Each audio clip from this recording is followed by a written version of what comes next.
Hey guys, I'm Orlando and welcome to Conversations with Neo 7. On this show, I will be chatting with professionals from different industries and getting their advice and expertise on a range of different topics, from health and well-being, environmental sustainability, diversity in media, food and lifestyle, and much more. Hi guys, welcome to Conversations with Neo 7. Now, we all do our bit to help save the planet. I myself drive an eco-friendly car, I recycle when I can, and my kids make forts with cardboard boxes. But this guy is my hero. He's a definition of an eco-warrior, and his business has been built around being planet positive. Hi, Gareth.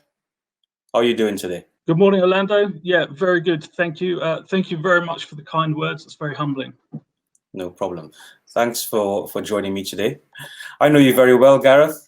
For the purposes of the viewers, can you please tell me a bit about yourself and what you do? Yeah, sure. So I'm Gareth. I'm the MD of a company called Seacourt, and we are a planet positive printing company.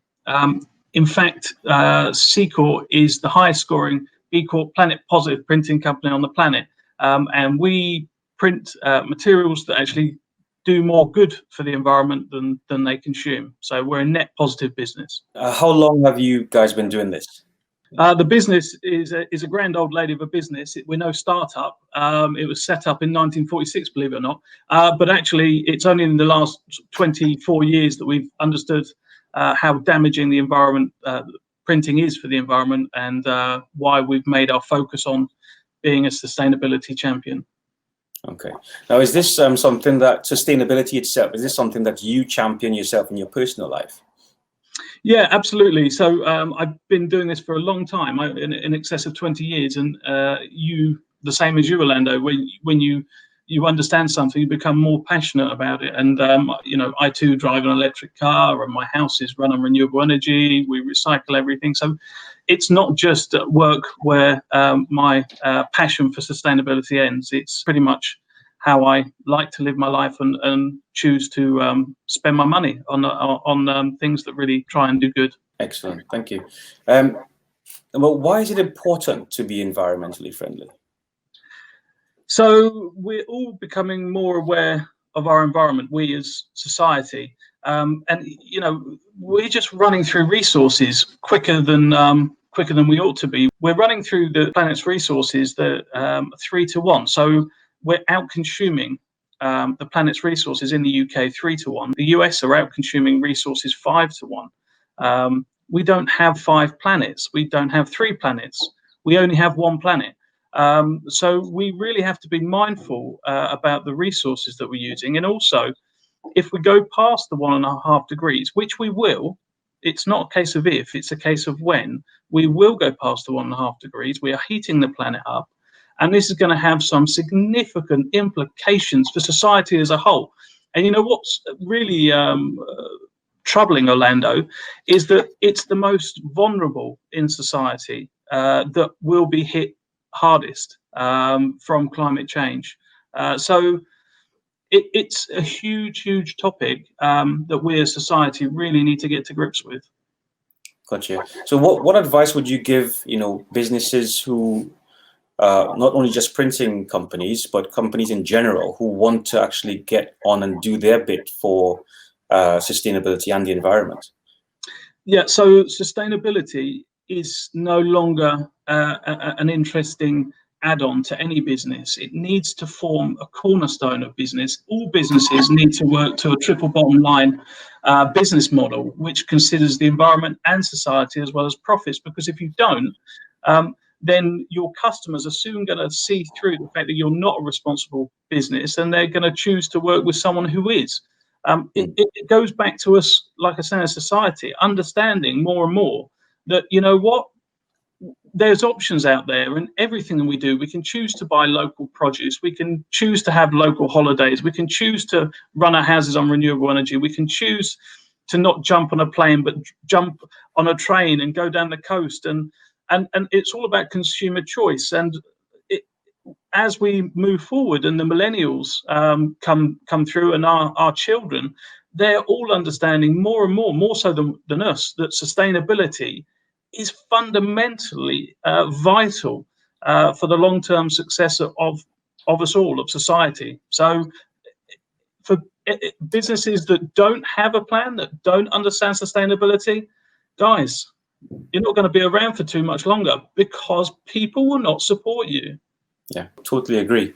Now, without giving away, some of the company's secrets, what are some of the measures that you take on a daily basis to ensure that you guys remain, as you put it, one of the greenest companies on the planet?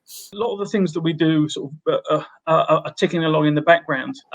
So we're run on 100% renewable energy. We don't have any water. We don't use any chemicals. We've been zero waste to landfill for over a decade.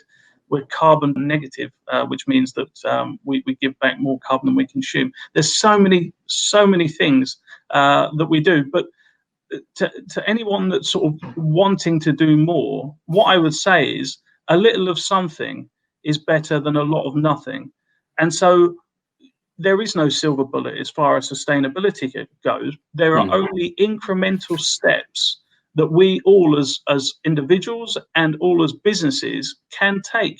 And it's those incremental steps, when you add them together, that we as a collective, we as society, start to make the kind of differences that can really have a tangible impact. And one more thing, Orlando, if I may, is just that it's not just about we as society making individual choices, because that's no longer enough. That won't get us to where we need to get to quickly enough. Actually, we've gone past that point. We're now at the position where we need policy changes at government levels and at local authority levels that will actually fast track this transition to a low carbon economy. And that could be things like changing transport policies. It could be a number of things: food waste, local supporting local agriculture. But without the step change in policy, sadly, we're running out of time to actually make this stuff count. Totally understand. Now, the thing is, with all that's needed, from a government level, changes in policy to help this thing along, help move things along. Is this something that you yourself or your business can do to actually spearhead that action? Yeah, well, all we're trying to do, and all we've ever wanted to do, is to demonstrate that there is a better way.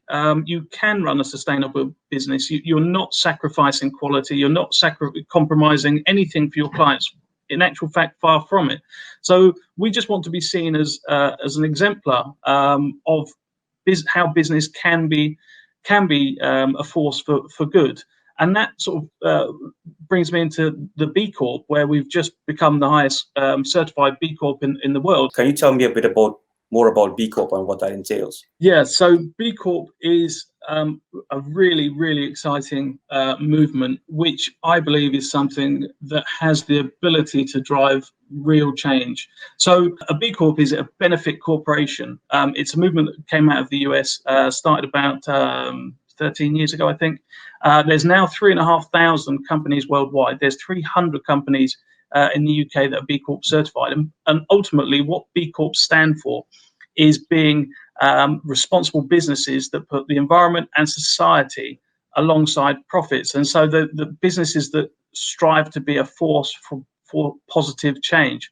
And it's not just talking a good game. With B Corps, it's actually meaningful. We've changed the articles of our association of our company, which basically mean we cannot legally now take a decision knowingly that will damage the environment in any way, shape or form. That's in our articles of association. So I'm sat at my boardroom table. You can't see it, but I've even got a B Corporation table now, which reminds us exactly who we are and what we strive to be. And that's the best in every decision we make, so that when we sit round having our board meetings, going back to being a B Corp is absolutely on the top of our minds. And so this movement is a group of like-minded individuals who believe that businesses can be a force for positive good, and believe that businesses can show the way to how we as society can transition to a low-carbon economy that is critical, that's absolutely critical in reducing the heating of our planet and reducing the maxed out carrying capacity for generations to come. So it's fundamental stuff, Orlando, and I'm seriously hoping that this is going to be taken up by more and more companies over the next few years. And how do other companies get involved in B Corp? Because I'm assuming it's a very rigorous selection criteria. Yeah, so it took us about 6 months to get through the certification process, and you know what?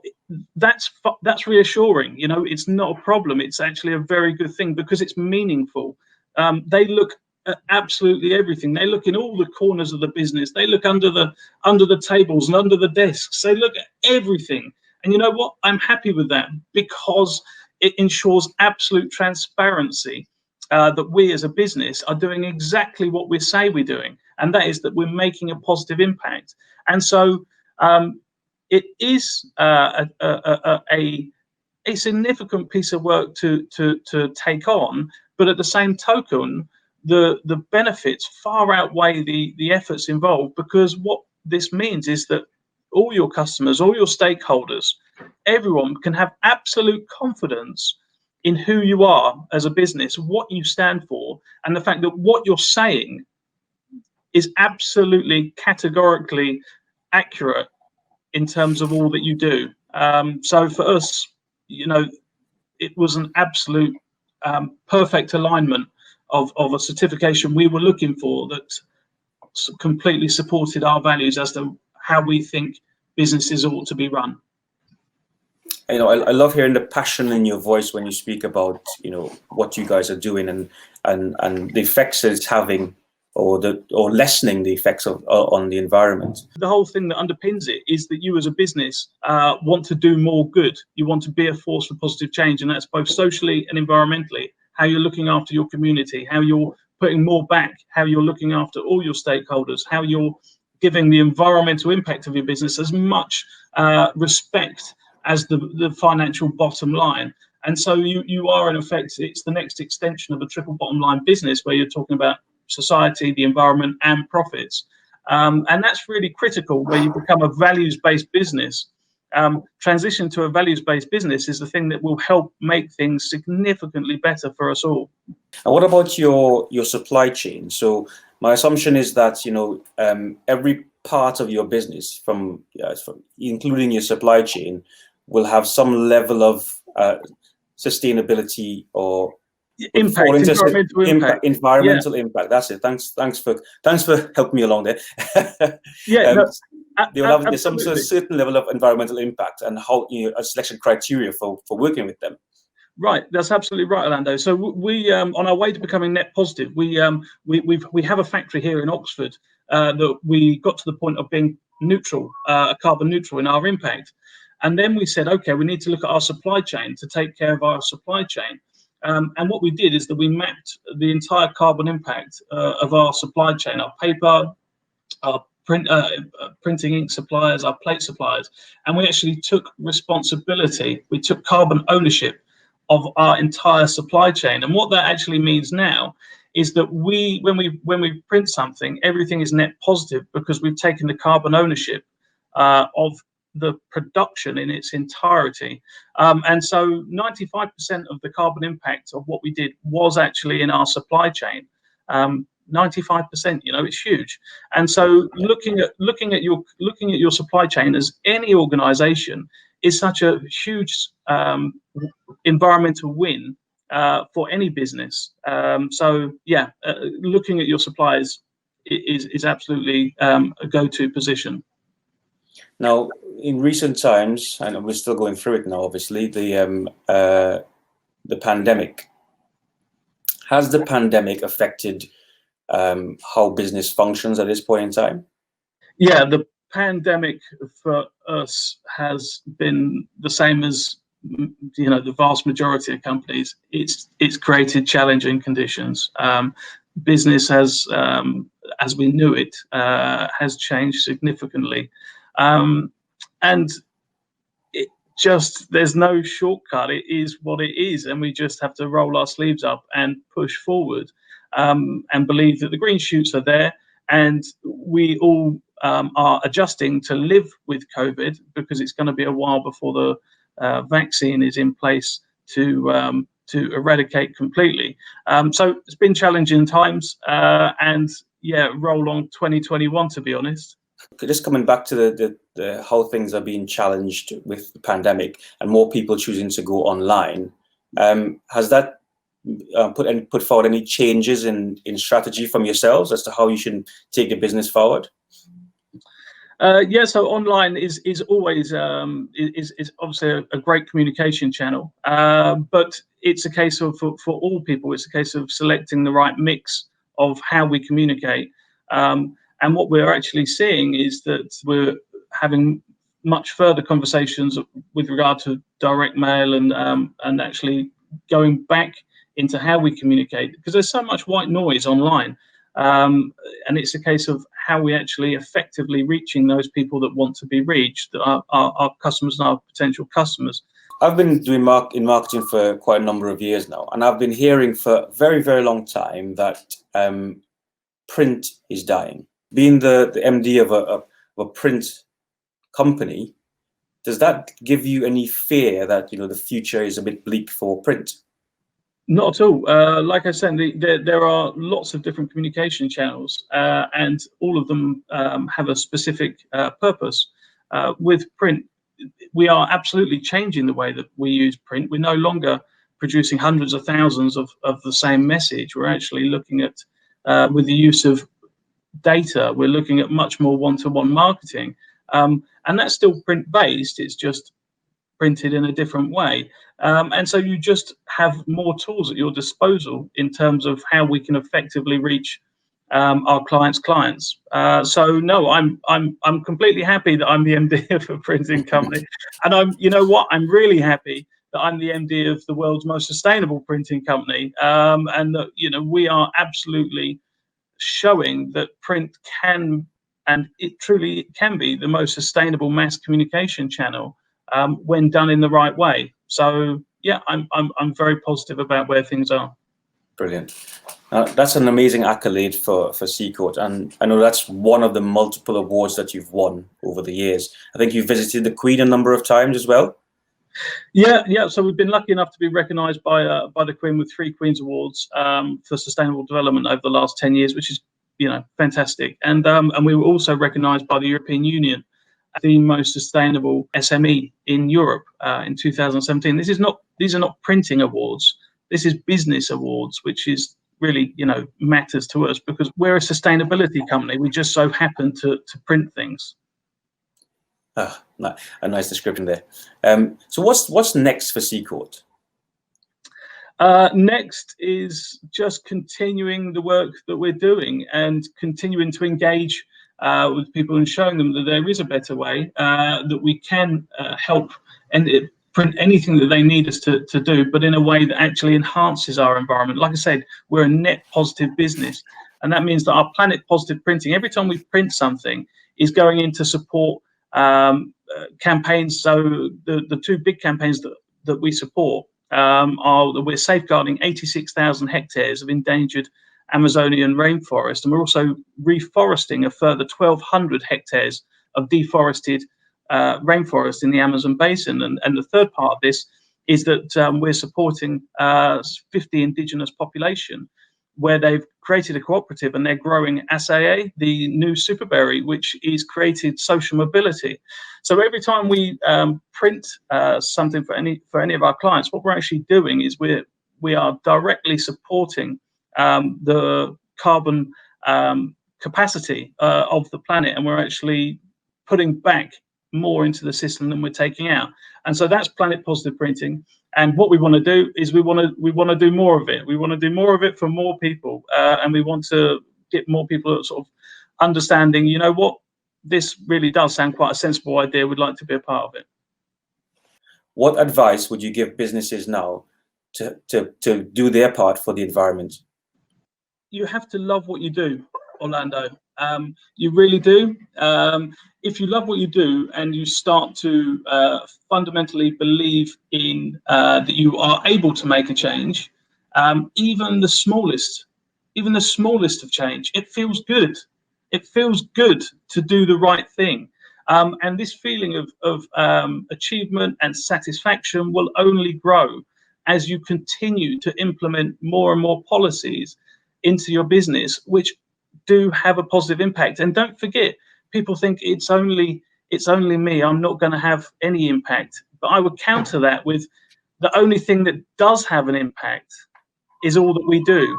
And so let's make it positive. You know, we have to make these things positive and just believe in what you're doing.